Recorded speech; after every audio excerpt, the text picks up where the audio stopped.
Are there such things as objective moral truths? I think sometimes it's hard for people to wrap their minds around the idea that moral truth is not a matter of opinion, not a matter of either personal opinion or cultural opinion, group opinion, the opinions of a society or a culture. The idea that these things sit outside of opinion and exist on their own and they transcend every culture. Could that be true of moral truths?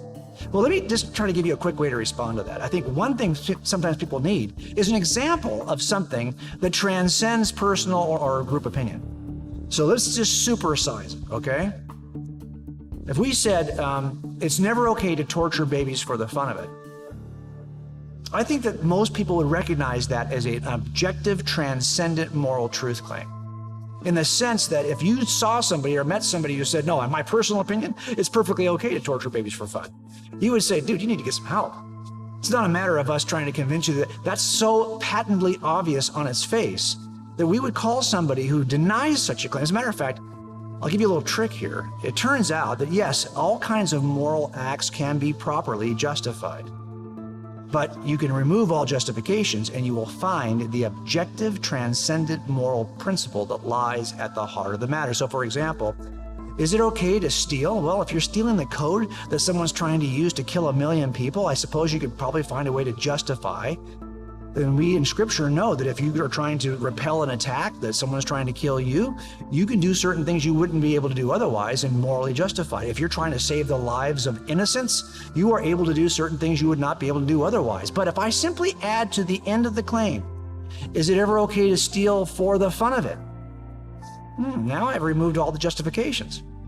I'm not stealing so I can save innocent lives. I'm not stealing so that I won't be killed. I am stealing now for the fun of it? I've removed all the justifications. Now you've found the moral, objective claim at the base of the claim itself. I've removed all justifications. Is it okay to kill for the fun of it? To lie for the fun of it? You just add for the fun of it to any of these acts, and you have now gotten to the core of why it is objectively true. That it's not okay to lie for the fun of it, because you've removed all possible justifications. And I think most of us would recognize, yeah, those are objective, they transcend all cultures. It's not okay to torture babies for the fun of it. It's not okay to torture Canadian babies for the fun of it if I live in America. And it's also, if there's a Star Trek world in which there are vast civilizations in the universe, it's not okay to torture Klingon babies for the fun of it. This is a claim that not only transcends people groups on planet Earth, but it actually transcends groups in the galaxy, groups in the universe. How could such a claim exist? Let me just offer to you why we think it's grounded in the nature of God. Because think about this. All moral claims are simply a claim and an obligation. Think about that. You ought not steal from somebody. It's an obligation. You ought not do this. And obligations are always between persons. Think about that. I could punch a table. There's no moral content there. But if I punch my neighbor, there's a moral issue there. Because moral obligations are not between inanimate objects. They're between persons. You are not morally obligated to physics. Physics cannot provide you with moral obligations. Moral obligations cannot be grounded in physics because moral obligations are grounded and exist between persons. Therefore, if there are objective, transcendent moral obligations, who is the objective, transcendent moral person to whom we're obliged? That's the problem. We cannot get these kinds of obligations in a universe that's governed by physics, but you could get these kinds of moral truths in a universe governed by a personal being who is the standard of moral truth. Don't moral truths all come from just cultural consensus? Every culture has got its own values, right? Its own moral values. In other words, aren't all moral truths a subjective determination of cultural consensus, majority opinion? Well, let's think about how we might respond to that briefly.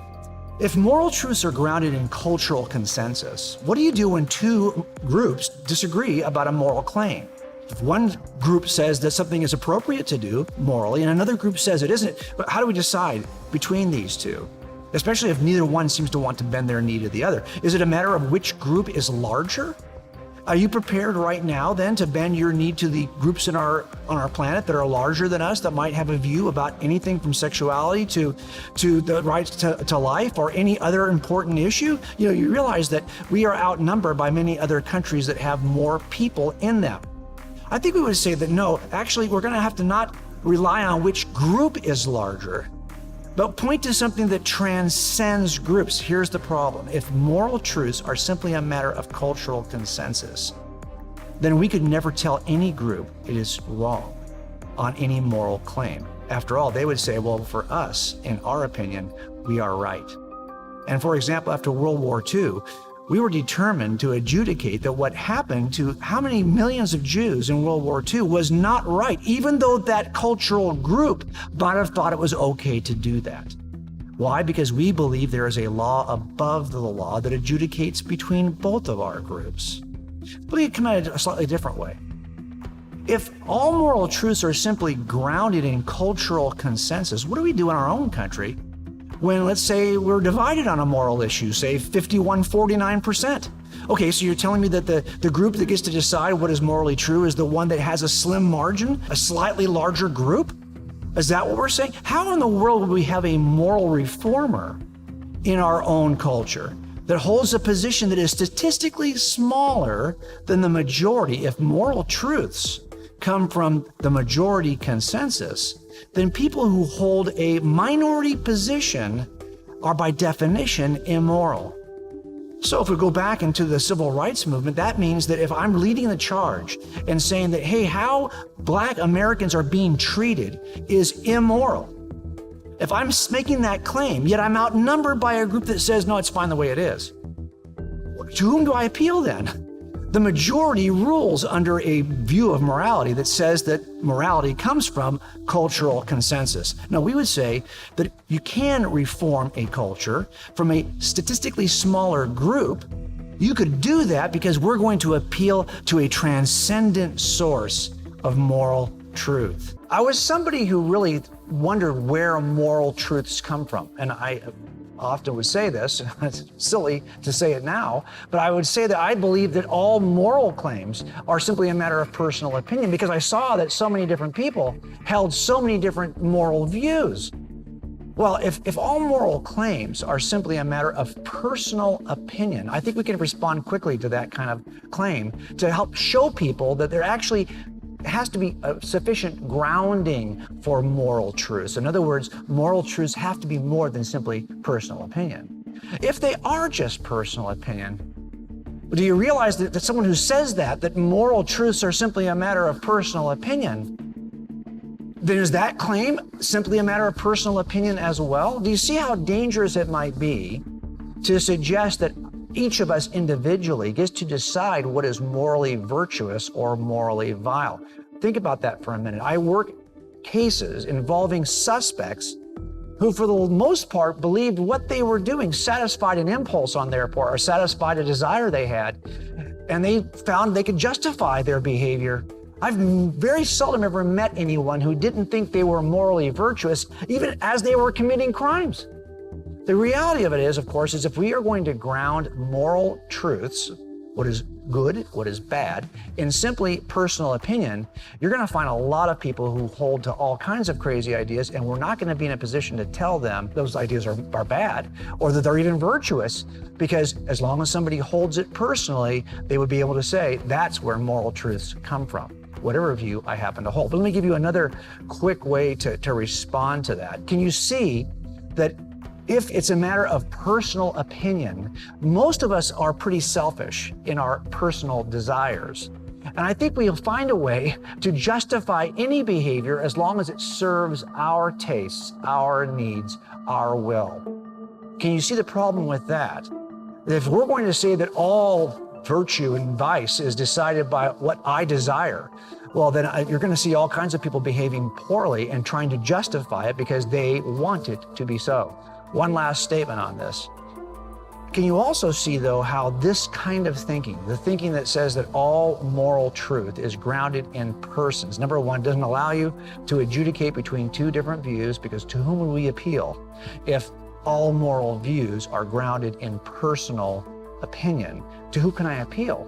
You get to decide if it's true. But can you also see that your feelings will have a heightened level of importance?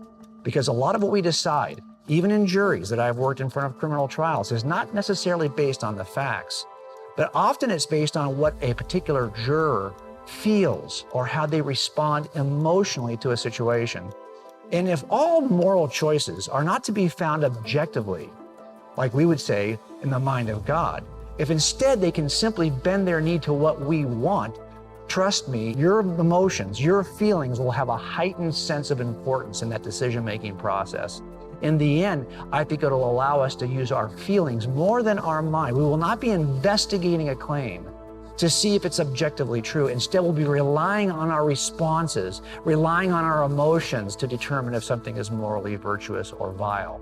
That leads us to some very dark places. In the end, we would say that no, moral truths are not grounded in your personal opinion. If that's the case, I could punch you right now, and I'd say it's okay to do that because I get to decide what is morally virtuous or vile. No, we would say instead that I ought not do that because the moral truth about that action does not reside in my heart or yours. It resides in the mind of God that transcends both of us.